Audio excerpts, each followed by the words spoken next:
সব তীর্থ বারবার, গঙ্গাসাগর মেলা বছরে একবার, ঘুরে আসুন বন্ধুরা। আমরা পৌঁছে গেছি গঙ্গাসাগর মেলায়। তো গঙ্গাসাগর মেলায় আসার পরে আপনাদেরকে সেই লোকেশনটা শেয়ার করে রাখি। তো সে লোকেশনটা সম্পূর্ণ তথ্য আপনাদেরকে বলে রাখছি, কিভাবে আসবেন সেই তথ্য আপনাদেরকে সম্পূর্ণ শেয়ার করব। হাওড়া থেকে ধর্মতলা, ধর্মতলা থেকে পাথর প্রতিমা বাস ধরে নূতন রাস্তার মোড়ে নেমে টোটো ধরে 8 নম্বর ভেসেল ঘাটে বা জিটি ঘাটে পৌঁছে যাবেন। 30 টাকার টিকিটে সংগ্রহ করে গঙ্গা জলপথে 40 মিনিট যাওয়ার পর ওপারে মুড়িগঙ্গা মাত্র 30 কিলোমিটার পথ যাওয়ার পর আপনি গঙ্গা সাগর মেলায় পৌঁছে যাবেন। তো ভিডিওটি দেখার আগে চ্যানেলটি সাবস্ক্রাইব করুন, পাশে থাকা বেল আইকনটি প্রেস করে সঙ্গে থাকুন। সম্পূর্ণ ভিডিওটা আপনারা দেখুন। ভারতবর্ষের দ্বিতীয় বৃহত্তম মেলা পৌষ মেলা, যা গঙ্গাসাগর মেলা নামে পরিচিত, পশ্চিমবঙ্গের দক্ষিণ 24 পরগনা জেলার গঙ্গাসাগরের দ্বীপে অবস্থিত। এই মেলার পরিবেশ খুবই মনোরম। এখানে সরকারি বড় বড় তাঁবু করে দেওয়া হয়েছে। এখানে আসার এবং থাকার সুন্দর সুব্যবস্থা রয়েছে। রয়েছে সুন্দর প্রশাসনের নজরদারি, স্বচ্ছ পানীয় জল, পবিত্র নাগা সাধুদের উপস্থিতি। গঙ্গা এবং বঙ্গোপসাগরের মিলনস্থলে পবিত্র পুণ্যার্থীরা সকালে স্নান করে মন্দির দর্শন করে পুণ্য লাভের আশায়।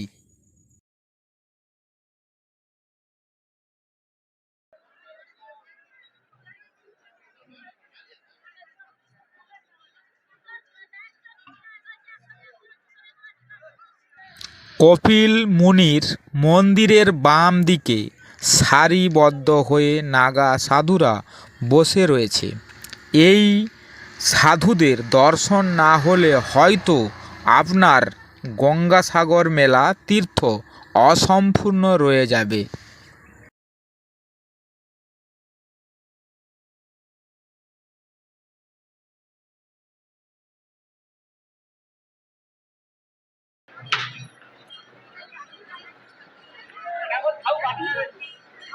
মেলা প্রাঙ্গণ বিশাল এরিয়া জুড়ে।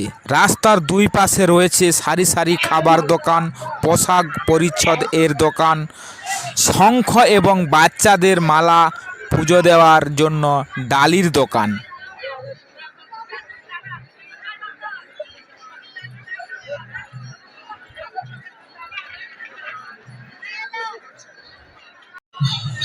পুণ্যার্থীদের নিরামিষ খাবারের জন্য রয়েছে কপিল মুনির মন্দিরের পেছনে ভারত সেবা আশ্রম। 30 টাকার কুপন এর বিনিময়ে আপনি খাবার পেয়ে যাবেন।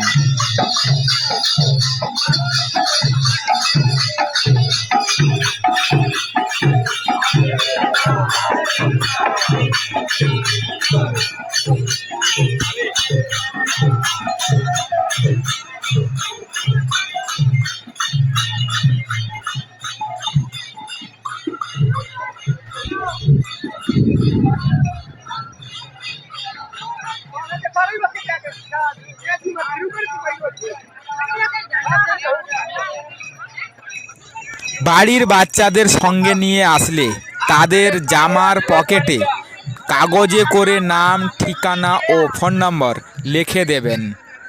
এখানে বিভিন্ন রাজ্যের বহু সংখ্যক যা লাখো মানুষের উপস্থিতি হয়।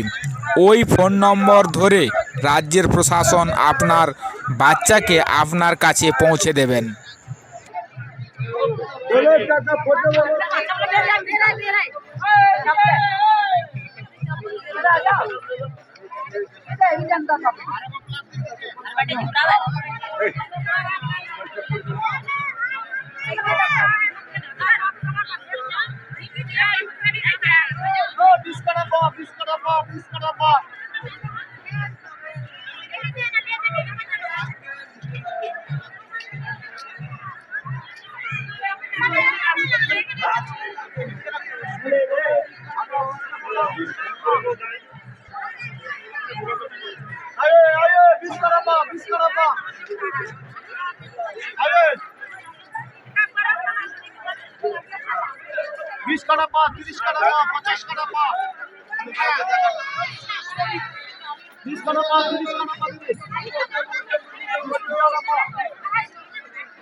স্নান করা এবং মলমূত্র ত্যাগ করার জন্য সুন্দরভাবে রয়েছে বহু সংখ্যক বাথরুম।